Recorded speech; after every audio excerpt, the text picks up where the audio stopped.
Kia ora, boys and girls. Welcome back to the Drop Clutch with me, Ricky V. It's been a long ass time since I've done one of these, and it'll probably be a long time before I do another one. But I've got a very, very special show ahead of you tonight. In this series, just to recap for those that don't know, I interview as many metal drummers from around New Zealand as I can get to, just to try and give and get some insight into what makes these guys and girls tick. Now, tonight's guest is about to drop some ridiculous shit. His band has already just dropped a single and a video to go with that, Those Who Dwell in Darkness, off the upcoming album Non. He's also the drummer for a band called Dawn of the Dads. Ladies and gentlemen, I have Bennett Jones. Bennett, how are we doing, bro? I'm bloody good, mate. How are you? Ah, fucking any better, and I would be dangerous, my man. So we did mention it briefly just before I hit record, but I see you're wearing a dying fetus. Tell us about that show, man. Oh, it was bloody awesome, man. Holy shit, they were rip, red, raw. The crowd was intense. Dying Fetus was amazing. The drums on point. The guitars heavy as fuck. 200 stab wounds, amazing. And first time I've seen Organectomy play, and yeah, I was really impressed. Really good. Ah, organectomy are fucking phenomenal. So, to get us started, please, Bennett, why don't you tell us Yeah. a little bit about yourself, a little bit about your history, about your bands, please? Yeah. Well, yeah, I drum for a band called Desoration. We're from Christchurch. We're a five-piece symphonic metal band. And yeah, we just released a music video that we filmed at Isaac Theatre Royale here in Christchurch. And we've got an album coming out early next year. Big things are happening with Desoration. And also play for a band called Dawn of the Dads. We're just a classic dad metal band, 90s metal, old school, keeping it old school right here in Christchurch. And yeah. Fuck yeah, awesome. So, focusing a little bit more on you, can you tell us what got you started drumming, how long you've been drumming, and what got you started? Pretty much what got me started was geez, I think I was very young and I was just like waiting for my dad to come out of the Kashmir Club, and a song came on the radio, and it was November Rain from Guns N' Roses, that wicked fucking guitar solo. And I was just like, holy shit, what is this music? And just, yeah, I was just like, couldn't believe it. Turned up real loud. My dad came back out. I was like, what are you doing? Turn that bloody shit down. It's like, oh shit. And then, yeah, pretty much, yeah, I think from there on in, like, I looked at sort of like getting guitar lessons.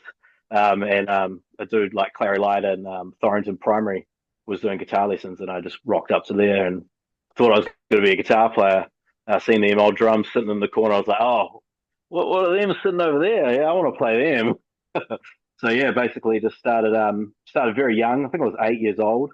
Wow. Didn't do too many lessons then, but like just just sort of attendance there, and I was just banging away on drums and didn't really think of anything of it. Loved it obviously, and then yeah, it only sort of picked up when I went to high school, and thought, yeah, no, I really want to play drums now. Still getting into rock music and stuff, and got some lessons from Jonathan Tressler, I believe, from Drum Sense. And then, yeah, just really happened then. And I think I did a year with him. And then from that, I was just like, just did it by myself, and yeah, got into metal, Cradle of Filth. I was just like, fuck yeah, I want to play some metal. And I couldn't really. um, and yeah, got into a few bands, like rock bands, and then um, discovered that probably wasn't suited for me, and then I started playing some sort of like hardcore stuff. Got into a band. The band was called Out Cold, um, and yeah, that went pretty well, and did heaps of shows, and then that sort of moved on to a band called Six Lip, and played drums for Six Lip as well, and yeah, we did New Zealand tour and East Coast of Aussie tour, toured with 8 Foot Sativa with the Ulcerate lineup. Um, Wow. and that was pretty sweet seeing Jamie St. Merritt.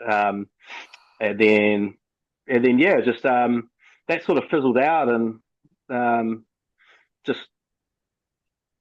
was just pretty hectic with the touring and stuff. So I uh, just laid it low, and I essentially retired. And I think that was like 2008. I think I retired in 10 years, and then yeah. So at this point, I wasn't even playing metal.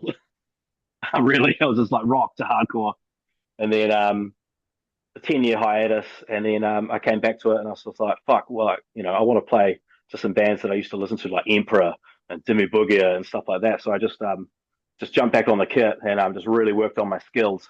And a lot of people knew I was drumming again, and I just didn't didn't really want to join a band at that stage. And I was just Oh, like, fucking let me just a year in. I want to practice my ass off. And, I want to be the drummer that I wanted to be when I was younger, but just didn't really have the time to practice it and stuff. And yeah, and so I just did that and got to a level where I was sort of like really comfortable with and I was happy to be at. And then, yeah, approached a couple of guys. And then we started a band called Cudger. And so I was their first drummer in Cudger. And then and after that, yeah, we did a few shows with them and um, moved into a house. We bought a house and funnily enough, the next door neighbor was Scott from Human, and I was whoa. just like, oh yeah, I'm a drummer. What do you want to? Should we have a jam? And he was like, nah, not keen. But he came to one of the Cudger shows, and I don't think he thought I was like like a drummer or like he knew I played drums, but probably like rock music or something. So he came to the Cudger show, and then after that, he was like, "Holy fuck, you can actually play drums!" I was like, "Yeah, dude." Sweet jam. And then the next day he came around, and then that birthed Dawn of the Dad. So we all have kids and stuff, and yeah, and that sort of blossomed that sort of relationship with that, and yeah, and here I am, yeah, an album deep with Dawn of the Dads, recorded right here on this drum kit through MIDI, Fuck um, yeah. and then yeah, man, and then yeah, funnily enough, I actually had a jam with before I joined Desoration a few years back. I had a jam with their guitarist Hannes, and it just turned out that like it just didn't happen. They were looking for someone else, and all I was focused on was like fast double kick and blast beats. And believe it or not, they weren't interested in that back then. And then The oddly enough, audacity. yeah, I know, right? And but yeah, and then just early in the year, Hannes messaged me said that their drummer left, and I was like, holy shit, like, well, yeah, let's let's get it on, and I went down there for a bit of a rehearsal. I think I did 4 rehearsals and learned their EP and stuff like that, and yeah, and didn't really know if I was going to get the job because obviously I've seen the band. The old drummer Reese, he's an absolute beast, and yeah, it's just didn't really know if I was going to cut it or not. And then yeah, I've obviously got the role, and then they're obviously working on the album and a pre-production, and they showed me that, and I was just like, holy fuck, why don't you show this to me earlier? Like, this is amazing stuff. And then yeah, just been working with Desoration for since March, I think I joined. And yeah, we just I recorded with them, and same sort of situation. Um, and yeah, and here I am today, and just yeah, plenty of albums under my belt, and yeah, look forward to see what happens next year. Fuck yeah, bro. Awesome. Well, that is actually something that I wanted to ask you because I, along with a lot of people, have been fucking jamming that new Desoration video. Where did you get that mixed? Who mixed that? Because that is beautiful. It's Yeah, fantastic. So where's that yeah. mixed and mastered? I don't know if I'm at liberty to tell, but yeah, we paid it's the guy offshore. I think he's from Europe who did it. Yeah, we spent the money and to get it done because we wanted it to be like at like a really good level. So we didn't want any home job um, mix and master, or we probably could have done it ourselves, but like we wanted something, someone from a different angle to come through and just mix and master it and try to put it on a new level, and which he did, yeah. So yeah, we're so happy with the outcome of the album and how it sounds. Fuck, as well you should be. If the single was anything to go by, it's gonna sound amazing. Yeah, So, pulling it all back. to you, the reason why we're here. Can you tell us, please, Yeah. Bennett, some of your favorite drummers and whose style do you think has influenced you the most? Oh, that's a real tough question. Like, I mean, I love Emperor. Like, you know, I I can just listen to Emperor all day, every day. So Trim Torson, like, yeah, like he's the guy that I look to and be just like, wow, like, like I just want to be like that guy, like just. But yeah, so that's yeah for international. But if you keep it local, it would just definitely have to be Jamie from Ulcerate. Just absolutely out the gate, good. Yeah. Cool. Fantastic. Thank you very much. So moving on, if you could narrow it down to one, this is always a little bit tricky. What has been your favorite drum performance that you have seen live? Oh, what was that? You just what was that? Can you repeat that? Sorry, I just didn't hear that. No, all good, bro. Uh, so, moving on from that, if you can narrow it down to one, it is a little bit tricky, but if you can narrow it down to one, who or what has been your favorite drum performance that you have seen live? Oh man, yeah. I've seen a lot of good drummers. You, when we toured with 8 Foot and Jamie was the drummer in 8 Foot Sativa, that would probably be up there. And then I think it was 2006. I seen Ulcerate open for Decapitated and Nile. That was up there. And Vitek that night was amazing from Decapitated. And obviously George was amazing from Nile. Yeah, so that night pretty much had my three favorite drummers up there, like Sure. live, like yeah. So that was crazy. That was up in Auckland too. Okay, cool. Awesome. Three very good options there. Now, this one definitely has proved tricky for a lot of people that I have asked. If you could, how would you describe your style? Oh man, I don't know. Like it's a hard one, eh? Like because you don't want to sound like a dickhead too, eh? Like I don't know. Like my style is like I keep it simple. Like I like just to put nice simple drum beats, nice clean fills, nothing too out of it like with fills or like big symbol stuff, symbol work. I just keep it bare minimum. Yeah, just yeah, it's such a hard one. Yeah, I don't know. Yeah, obviously real metal. Um, and yeah, coming from like a hardcore background as well, like I try to just keep things just as hard as I can hit. Yeah, try to swing a two step in there any chance I can get. Just love keeping it simple, like even like like I know Lars gets a lot of hate, but like just those Lars beats, like try to make them, you know, just like sound a bit more hardcorey or something, and that's me really, yeah. I'm gonna die on this hill, man. Fucking like, yeah, Lars now is is what he is, but those first four albums, and in particular Justice and even Master, like it's unfuckwithable, man. Hey, like Master of Yeah, Puppets and yeah, Justice is definitely, man. like, yeah, he, after that, what happened happened, and he's become what he's become. But I was in Auckland. I seen them play. I'm a big Metallica guy. Fucking and he was good. There was all I've said this fucking 30 times since that gig. Like all the Larsisms were there, but he was tight. He was on time. He hit his cues. He got a little bit funky with his and sad but true. Like the tempo wavered a little bit, but otherwise his tempo keeping was good the whole gig. I seen a interview or a statement from him recently where he said that he'd actually been practicing because he's basically an old cunt now and he has to, and it definitely showed. Like he's not playing 250 BPM traditional blasts. Like that's not what he does. But he was solid, man. He was really fucking solid.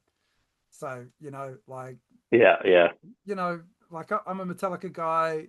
I like Lars, or at least what Lars was. So, you know, safe space here, yeah, bro. yeah, yeah. Same, man, same.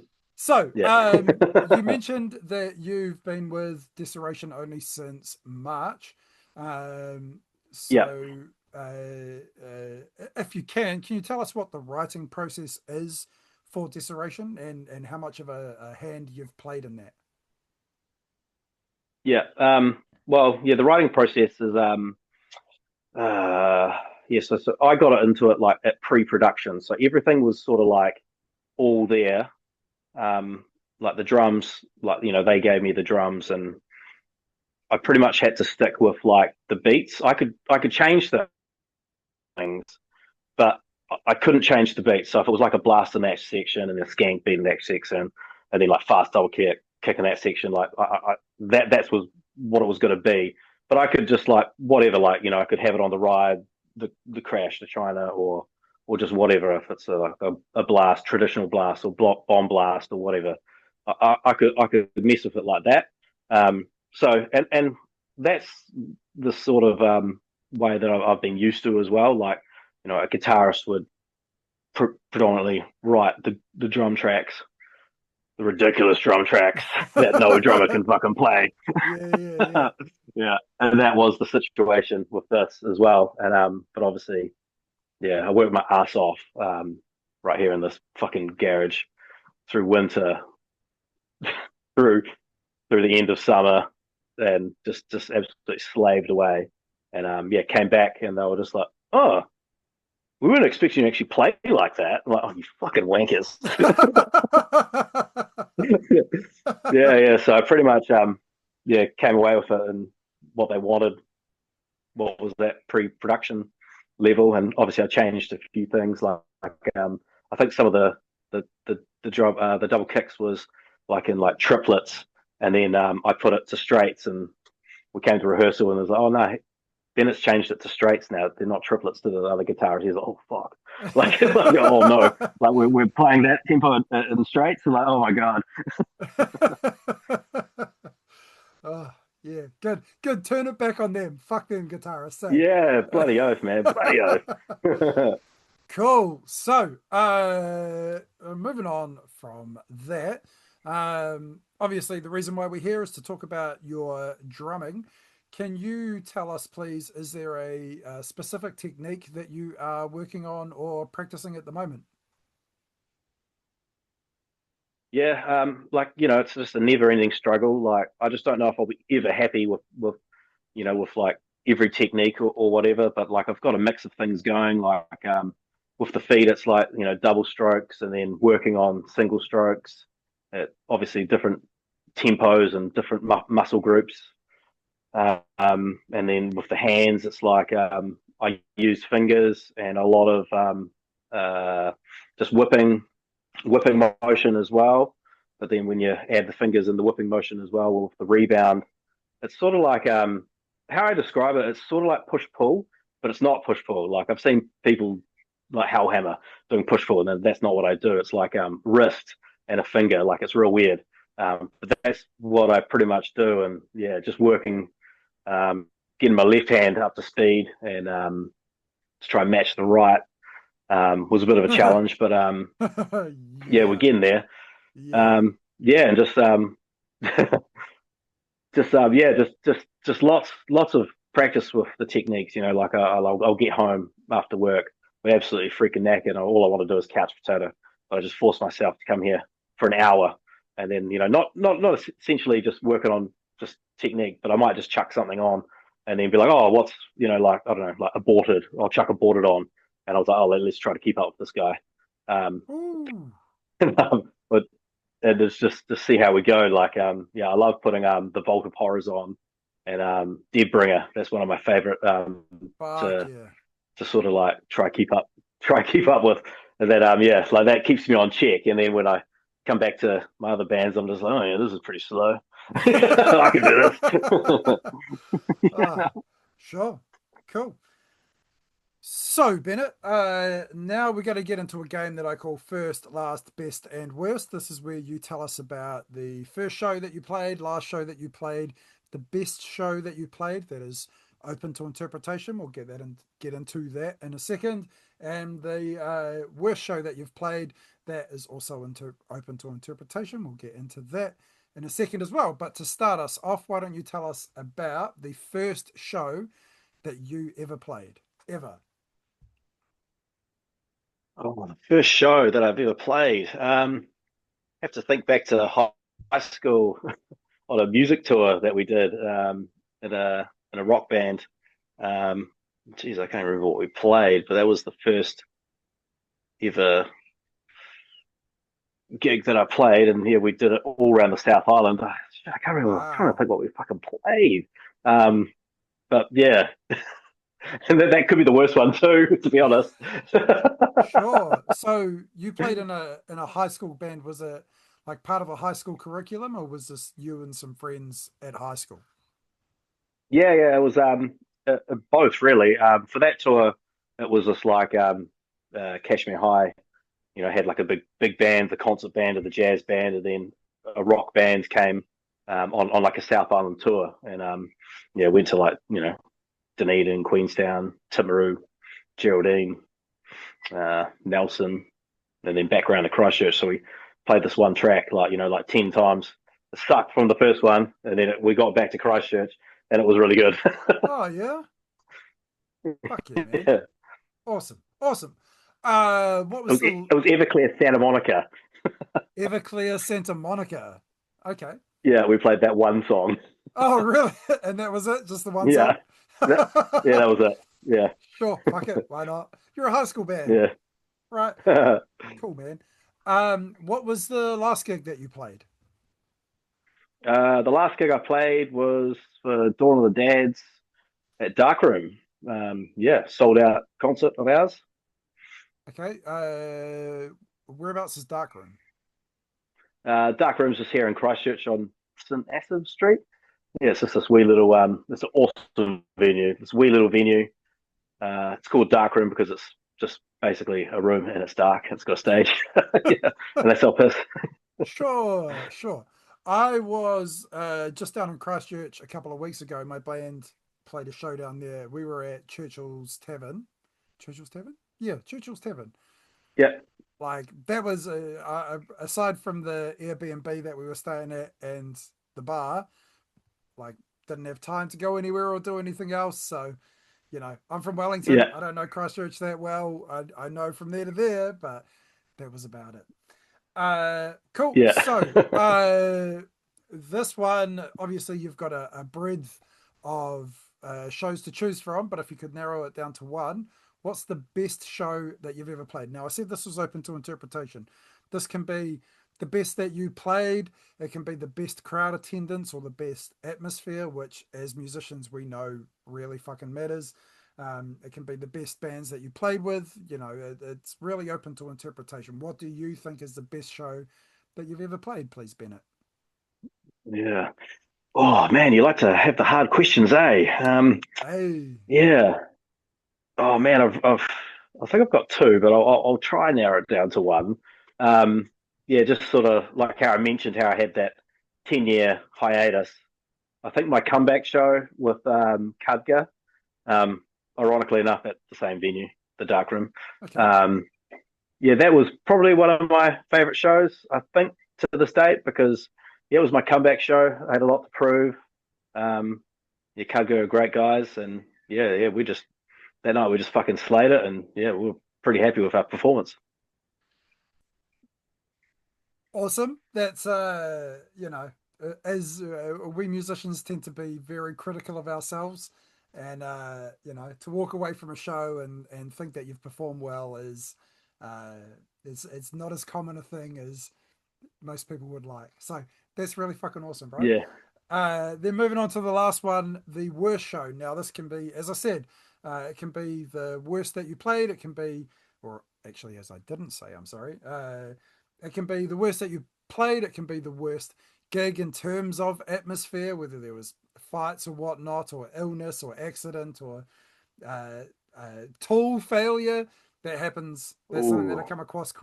come across quite a lot. And this is really open to interpretation as well. It can even be like the funniest thing that happened on stage. But what was, in your opinion, what's the worst show that you've ever played, please? Yeah, the worst show. Yeah, we were performing in somewhere over in Australia. I can't remember. It was some real weird. Like it wasn't like it was in between sort of Newcastle and Brisbane. I don't know. That's a fucking huge distance, but it's somewhere in there. Um, Coolangatta. I don't know. There's something like that. And anyway, like yeah, we rocked. I was playing with drums with Six Lip, hardcore band, and yeah, we rocked up, and I'm pretty sure only a hand of people came, and pretty much like it was like the stage, and then on the other side of the room, they were having a karaoke competition, and the karaoke competition was just like outdwelling us. I think I ended up fucking putting my name into the karaoke competition, and I went in and I sung bloody I can't remember what I sung. Credence Clearwater Revival song or something like that. But yeah, but that would probably have to be the worst show because we just got outdone by a fucking karaoke contest. So was it happening at the same time? Yeah, it was happening at the same time. Yeah, What? yeah, yeah, What? yeah. Okay. And before I went on to do the karaoke thing, this guy absolutely slayed it. This huge guy. He sung like Back in Black AC/DC, and no shit, he just fucking sounded like the guy from AC/DC. And yeah, I was like, fuck, how can you go on up to that guy? So, was was the middle was the PA turned down for the middle, or how did it work? um, I think like it was like double booked, and like um, we were running late or something like that, or something like that. And we were one of the last bands to play, so it just like eclipsed us, but not all the Oh, pre bands, obviously. So, so that's how it went down. Yeah, so that did was you hit? still cool to be over there, and Yeah, yeah, yeah, yeah. Oh, yeah. Fuck yeah, yeah. it was still cool. So was your set cut short? Is that what you're saying, or how did it go down? No, we played the full set. Yeah, Okay, and the it karaoke was was just going like just on. awkward. It was just awkward. Yeah, Yeah, yeah. yeah. Hardcore and karaoke at the same time. That must have been an experience for those in attendance. Right. So, cool. We are very nearly at the end of the interview. Thank you, Bennett. This is your chance to tell us where to find your bands for anybody watching this or anybody listening when this eventually gets uploaded to Spotify. Where do people go to find Desoration or uh, Band of the Dads? What was it? Dawn of the Dads? Dawn of the Yeah, Dads. yeah, Dawn of the Dads. Yeah, just hit us up on Facebook. We're on YouTube and Instagram. Yeah, both bands, Desoration, are up there. Go check out our single, Those That Dwell in Darkness. And Dawn of the Dads have also got an album out, Greatest Hits Volume 3. It's our first album, but we call it Volume 3, the funny factor. And yeah, you can also catch the Dads on all those streaming channels and social media, Facebook, Instagram. We're all there, man. Cool. Speaking of, obviously, Desoration has got your album coming out next year. Is there any gigs or any other announcements or any other things coming up for either of those bands that you can tell us about right now? Um, yeah, we've obviously, it's a no-brainer. Like we're going to have a gig, we're going to have an album release that's coming up. That's very early next year. That's soon to be announced. I've also got a drum playthrough for Those That Dwell in Darkness. Um, that's also going to be released very, very soon. Fuck Uh, um, yes. yeah, Fuck yes. yeah, lots of things coming up. Yeah, like some bangers in this Desoration album. Absolute grueling songs to play, like tempo wise, and all sorts of other stuff that I struggled with, but overcome eventually. Sure. then yeah, Did I see correctly? There's you get up to 280 BPM. yeah, yeah. So that was the criteria when I joined the band. It was basically like, hey, can you play drums? Yeah. Can you play 280 BPMs? No. Oh yeah. See you later. So yeah, Fucking like the EP Apotechnosis has two songs that are 280 BPMs. So um, yeah. So that was pretty fun. fucking But it doesn't bro. stop there. There's I can probably say there's an even faster song in the album. Holy shit. Holy shit. Wow. Is there a release date? You've said you've alluded to early 2026. Is there a Yeah, that's release all I can. date? Nah, No? I can't really whisper that one. But yeah, it's coming up. It's not far. It's all Okay. happening soon.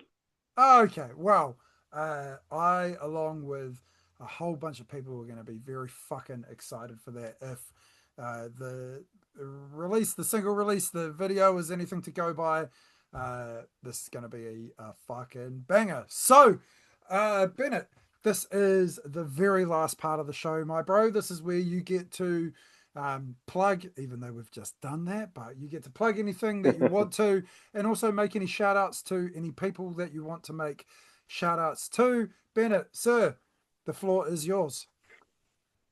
Yeah, just yeah. Firstly, I'll probably just have a big shout out to my wife, Nikki, for letting me do all this. Yeah, without her, like I probably wouldn't even be here right now. So thank you. Yeah, to the guys in Desoration, thank you for putting up with me.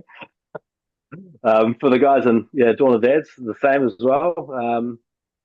Yeah, that's probably about it really. For the shout outs and yeah, we'll see you in 2026. 2026, here we fucking go. Awesome. Wow. Yeah, Uh, Bennett, this has been a absolute pleasure, man. It's been really wonderful to chat with you.